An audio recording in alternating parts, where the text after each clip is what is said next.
भारत की आजादी के 75 साल आज हम उत्सव के रूप में मना रहे हैं। इस बेशकीमती आजादी को पाने में लाखों सेनानियों को प्रेरित किया नेताजी सुभाष चंद्र बोस ने। क्या अमीर, क्या गरीब, हर भारतीय के दिल में नेताजी ने ऐसी आग प्रज्वलित की जिसने न केवल भारत को स्वतंत्र किया बल्कि ब्रिटिश साम्राज्य की नींव को ध्वस्त कर दिया। नेताजी ने आजाद हिंद फौज को दुनिया की सबसे शक्तिशाली फौज से लड़ने का साहस दिया।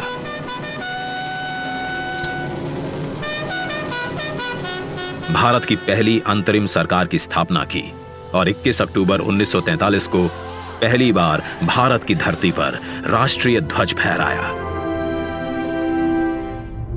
नेताजी सुभाष चंद्र बोस के बेमिसाल योगदान को, उनके अदम्य साहस भरे प्रेरक जीवन को समय के साथ उस तरह याद नहीं किया गया जिसके वो हकदार थे।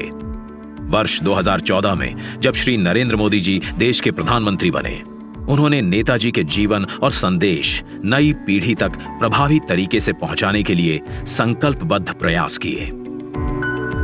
उनके नेतृत्व में भारत सरकार ने नेताजी के परिवार के सदस्यों को सम्मानित किया।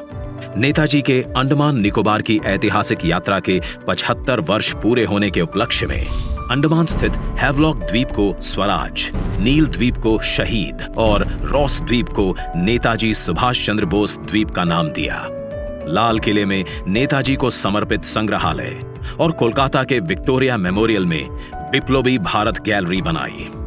नेताजी के शौर्य और पराक्रम भरी जीवन गाथा से जन जन को जोड़ने के लिए उनके जन्म दिवस 23 जनवरी को पराक्रम दिवस के रूप में मनाने का निर्णय लिया। इसी कड़ी में नेताजी की 125वीं जयंती पर प्रधानमंत्री श्री नरेंद्र मोदी द्वारा इंडिया गेट पर नेताजी के होलोग्राम प्रतिमा की स्थापना की गई।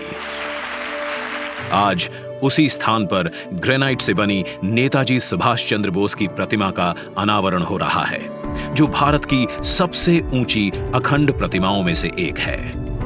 ये प्रतिमा आजादी के महानायक को कृतज्ञ राष्ट्र की श्रद्धांजलि है। नेताजी सुभाष की ये प्रतिमा हमारी लोकतांत्रिक संस्थाओं, हमारे पीढ़ियों को राष्ट्रीय कर्तव्य का बोध कराएगी। आने वाली पीढ़ियों को, वर्तमान पीढ़ी को निरंतर प्रेरणा देती रहेगी। आइए दिल्ली के इंडिया गेट पर देखिए 28 फीट ऊंची, 6 फीट चौड़ी नेताजी सुभाष चंद्र बोस की भव्य प्रतिमा।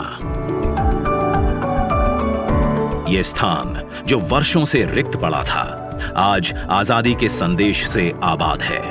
तेलंगाना से 1665 किलोमीटर का सफर तय कर 280 मेट्रिक टन ग्रेनाइट सिल्ली दिल्ली पहुंची।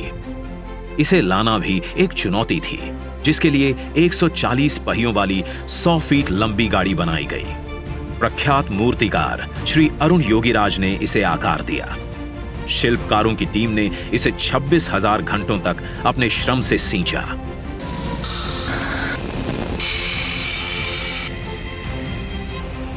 और हमें दिया नेताजी को नमन करने और कृतज्ञता प्रकट करने का अवसर।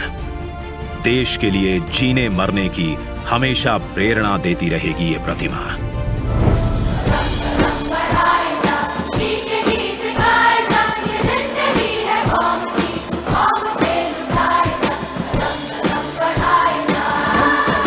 जय हिंद।